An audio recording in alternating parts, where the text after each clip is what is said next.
Alaikum wa rahmatullahi wa barakatuh. Hello guys, have a good day. How are you doing today? I hope you are feeling so good. I'm also very happy to present here. Today I will going to discuss about the noble and remarkable feature of our Prophet Sallallahu Alaihi Wasallam.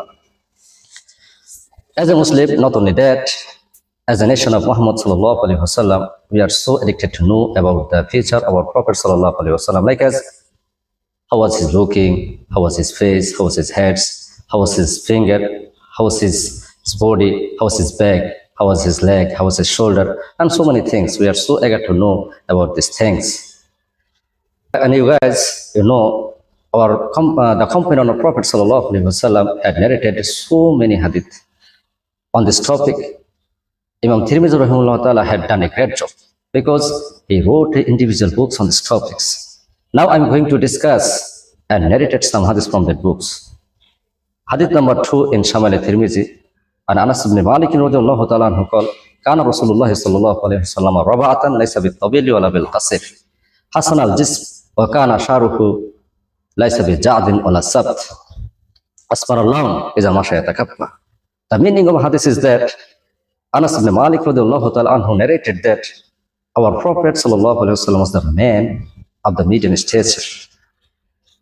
Laysa bit-tabil wala bil-qasir, that means he was neither very tall like the longest man nor very short like the dwarf. Hasan al-jism, that means he was so handsome, more elegant and so beautiful person. Wa kana sharuhu laysa bi-jadin wala sabt, that means his hairs were neither very straight nor very curled, like it was slightly wavy. Asfar al-lawn, that means our Prophet sallallahu alaihi wasallam body complexion had a wheat colored complexion. That means he was neither very white like the lime, nor very dark like the night, nor very brown, which results in darkness. But he had a wheat colored complexion. That means he was slightly white, but it leaned to the red. Masha yatakafa, that means when he walked, leaned to the forward slightly.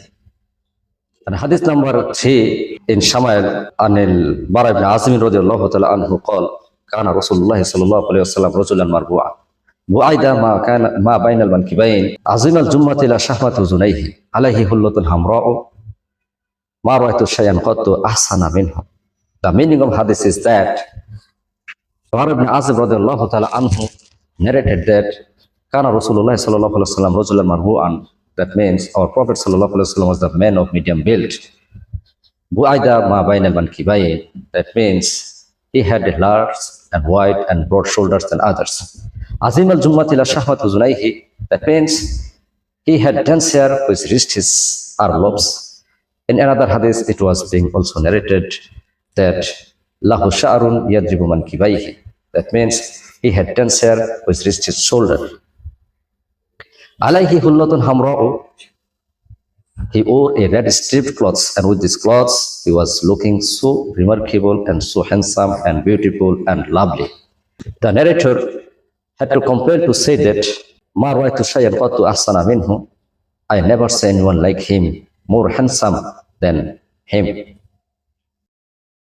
Hadith number 5 and 6, and Ali ibn Abi Talib radiyallahu ta'ala anhu qala لم يكن النبي صلى الله عليه وسلم بالطويل ولا بالقصير شسن الكفين والقدمين ضخم الرأس ضخم الخراديس طويل المسربة إذا مشى تكفأ كأنما ينحط من سبب لم أرى قبله ولا بعده مثله. The meaning of hadith is that Ali radiyallahu ta'ala anhu also reported that لم يكن النبي صلى الله عليه وسلم بالطويل ولا بالقصير. Our Prophet صلى الله عليه وسلم was neither very tall nor very short. شسن الكفين والقدمين, that means the soles of both hands and feet were very fleshed, and the finger also were very fleshed. Dakhmul Rasi, that means he had a large head.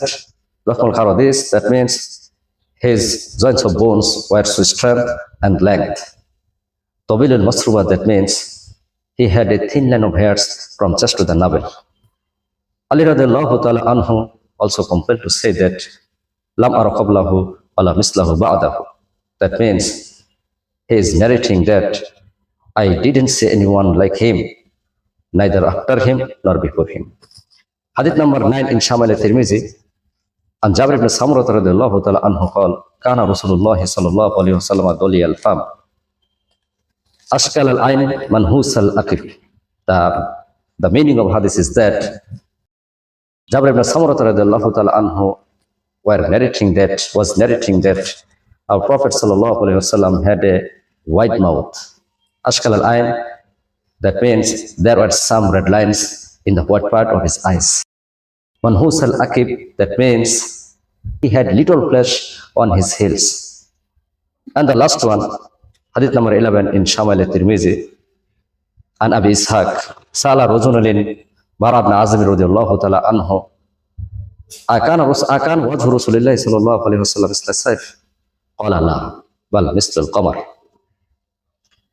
Abi Ishaq narrating that one man came to Bara ibn Azim radiyallahu ta'ala anhu and asked him about the face of Prophet sallallahu alayhi wa sallam. Was the face of Prophet sallallahu alayhi wa sallam shining like the sword? Bara ibn Azim radiyallahu ta'ala anhu replied him, no, it was like the full moon on the night of 14th. In this circumstance, we can say that our Prophet ﷺ was looking so beautiful, so remarkable. His feature was so remarkable and unprecedented. So, as a nation of Muhammad, we should match our some parts with the parts of Prophet ﷺ, and we should proud as a nation of Prophet ﷺ, as a nation of Muhammad, as a nation of Prophet sallallahu, as the nation of Muhammad sallallahu alaihi wasallam, and as the servant of Allah subhanahu wa ta'ala. Thank you very much for listening my speech. Have a good day. Assalamu alaikum wa rahmatullah.